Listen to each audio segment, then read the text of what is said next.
أعوذ بالله من الشيطان الرجيم.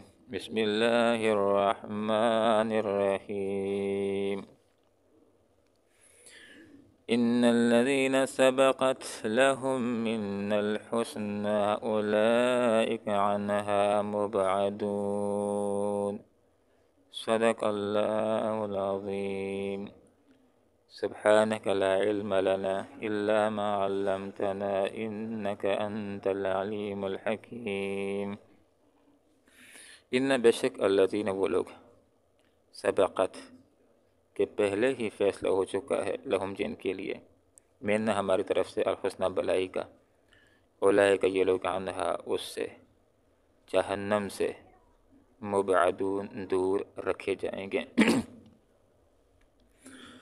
گزشتہ آیات میں جہنمیوں کا اور جہنم کا تذکرہ ہوا کہ جہنمی وہ ہیں کہ جو کافر ہیں، ایمان لانے والے نہیں ہیں، ان کو ایک انتہائی برے مقام اور جگہ کے اندر پھینکا جائے گا جس کو قرآن میں بئس المصیر کہا گیا، جس کا نام دوزخ ہے، جس کا نام جہنم ہے، کہ جس کے اندر لوگ آگ کے اندر جل رہے ہوں گے، اور اگر پانی طلب کریں گے تو گرم پانی کچلو اور پیپ دیا جائے گا، کھانا طلب کریں گے تو ان کو تھوڑ کا درخت دیا جائے گا، اور مخصوص گنہگاروں کے لیے مخصوص سزا بھی ہوگی، جیسے روایات کا مفہوم ہے کہ غیبت کرنے والوں کے ناخن بڑے بڑے ہوں گے، اپنے گوشت کو نکالیں گے اور اس کو کھائیں گے۔ اس کے برعکس قرآن آئینے کا دوسرا رخ ہمارے سامنے رکھتا ہے جنتی اور جنت کے انعامات، کہ جنتی وہ ہوں گے کہ جنہوں نے دنیا کے اندر ایمان لایا ہوگا، وقت کے نبی کا کلمہ پڑھا ہوگا، اللہ کے احکامات کے مطابق اور اللہ کے رسول کے طریقوں کے مطابق زندگی گزاری ہوگی، تو ان کو جہنم سے دور رکھا جائے گا۔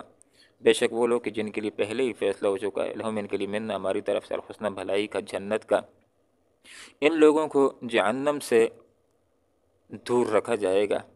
بس ایک دفعہ انہوں نے گزرنا ہے پل صراط سے، اور ان کو گزارا بھی ایسے جائے گا کہ ان کو کوئی تکلیف نہیں ہوگی، پھر ہمیشہ کے لیے ان کو جہنم سے دور کر دیا جائے گا، بہت دور کر دیا جائے گا، حتیٰ کہ جہنم کی کوئی تپش ان کو محسوس نہیں ہوگی، کوئی آہٹ ان کو محسوس نہیں ہوگی، کوئی تپش ان کو محسوس نہیں ہوگی۔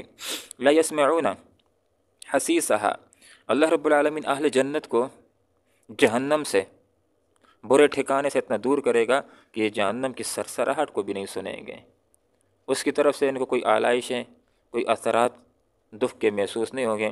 وہم فیما، اور یہ اہل جنت ان نعمتوں میں جو خواہش کریں گے، جن کی انفسہم ان کے جی خالدون ہمیشہ رہیں گے۔ تھوڑا سا اندازہ لگائیں، وہ آدمی کہ جس نے دنیا کے اندر اللہ رب العالمین کے حکم کو مانا ہے اور اللہ کے رسول کے طریقے کو مد نظر رکھا ہے، اللہ کی خاطر قربانیاں دی ہیں، اور دنیا سے اس حال میں گیا کہ اس نے اپنے رب کو راضی کیا۔ اب دیکھیں آخرت کے اندر اللہ تعالیٰ اس کو کیسے راضی کرتا ہے۔ قرآن کے اندر اور حدیث کے اندر جنت کی بہت ساری نعمتوں کا ذکر ہے کہ وہاں پھل ہوں گے، کیلے ہوں گے، انگور ہوں گے، رمان ہوں گے، یہ پھل ہوں گے، لیکن قرآن کے 3 الفاظ وہ انسان کے دل کو ٹھنڈا کر کے رکھ دیتے ہیں، وہ انسان کی روح کو خوش کر کے رکھ دیتے ہیں، اور در حقیقت یہ 3 الفاظ قرآن کے ایسے الفاظ ہیں کہ جو تمام نعمتوں کے اوپر باری ہیں۔ ایک لفظ قرآن کا یہ ہے فی عیشۃ راضیہ، وہ لوگ کہ جن کے اعمال کے اندر نیکیوں کا پلڑا بھاری ہو گیا اور گناہوں کا پلڑا ہلکا ہو گیا، اوپر کو چلا گیا، نیکیوں کا پلڑا جھک گیا، تو یہ لوگ فی عیشۃ راضیہ، دل پسند زندگی میں ہوں گے۔ اب دیکھیں اس سے بڑی اور کیا چیز انسان کو چاہیے؟ دنیا میں ایک انسان کو بہت کچھ مل جائے، ہزاروں خواہشیں ایسی کہ ہر خواہش پہ دم نکلے، بہت نکلے میرے ارمان لیکن پھر بھی کم نکلے۔ دنیا کے اندر ایک خواہش پیدا ہوتی ہے، کبھی پوری ہو جاتی ہے، کبھی نہیں پوری ہوتی ہے، دوسری پیدا ہو جاتی ہے، کبھی پوری ہوتی ہے، کبھی نہیں پوری ہوتی ہے، اگر پوری ہو جائے تو تیسری خواہش پیدا ہو جاتی ہے، ایک انسان کے اسلام آباد کے اندر گھر ہو تو اس کی خواہش پیدا ہو جاتی ہے کاش میرا انگلینڈ کے اندر گھر ہوتا. تو دنیا کے اندر انسان مزے کے اندر، دل پسند زندگی کے اندر نہیں ہوتا. فی عیشۃ راضیہ، یہ جنت کے اندر ہے، پسندیدہ سے دل کے مطابق، مرضی کے مطابق والی زندگی. جیسی وہ زندگی چاہے گا اس طرح اس کو زندگی مل جائے گی، جیسا ماحول چاہے گا اس طرح اس کو پرسکون ماحول مل جائے گا. کتنا بڑا انعام ہے، ساری نعمتوں کی پرواری. اور دوسرا لفظ قرآن کا، آیت کا مفہوم یہ کہ ما تدعون، جو مانگو گے ملے گا. اس سے بڑھ کر کیا نعمت ہو سکتی ہے؟ دن میں ہم کتنی چیزیں مانگتے ہیں، کبھی ملتی ہیں کبھی نہیں ملتی.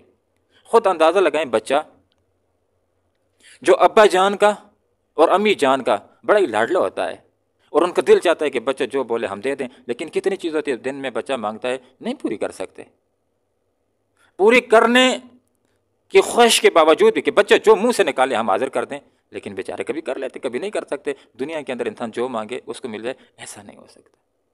کچھ مل جائے گا کچھ نہیں ملے گا، لیکن جنت کی ما تدعون، جو خواہش کرو گے، جو چیز مانگو گے تم کو مل جائے گی. اس سے بڑی اور نعمت کیا ہو سکتی ہے اس سے بڑھ.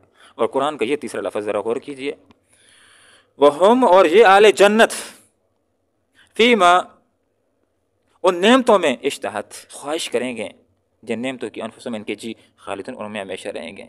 جس نعمت کا جی چاہے گا یہ نعمت میرے پاس ہو، ہمیشہ اس کے پاس ہوگی.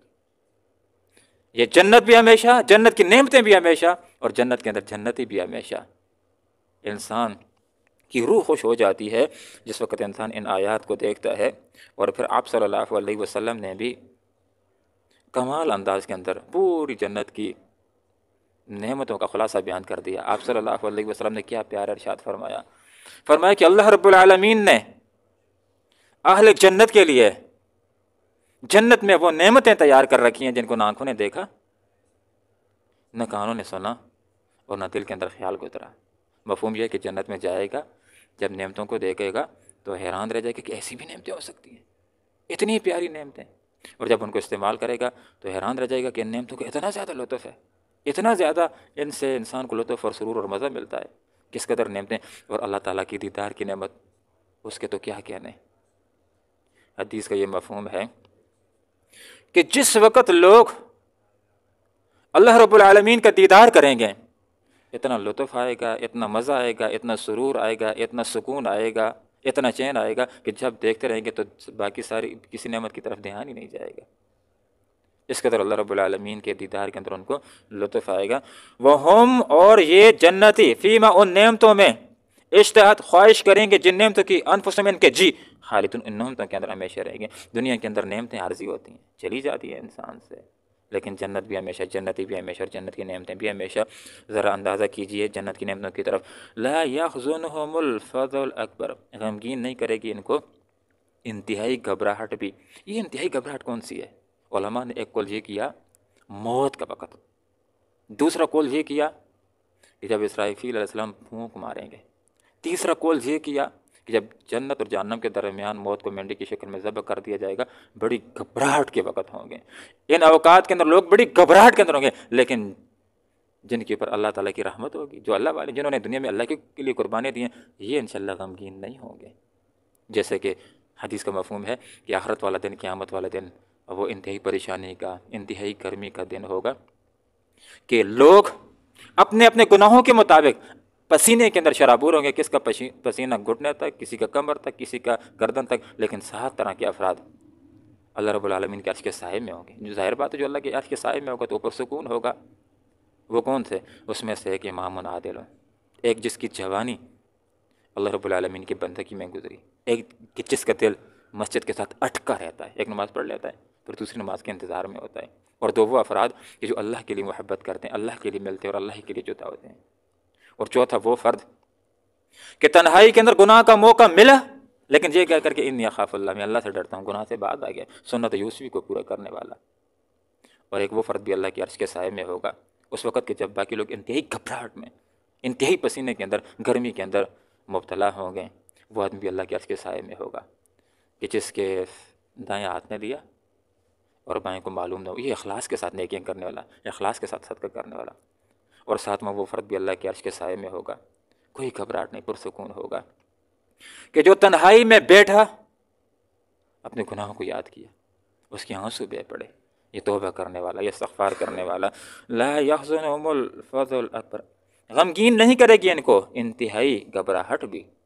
وَتَتَلَقَّاهُمُ الْمَلَائِكَةُ، کتنی نعمتیں، انسان حیران رہ جاتا ہے۔ ان کا استقبال کریں گے فرشتے۔ اب دیکھیں کسی جگہ انسان دعوت میں چلا جائے، کوئی آدمی انسان کو خیریہ یہ نہ کہے، انسان کچا ہو جاتا ہے۔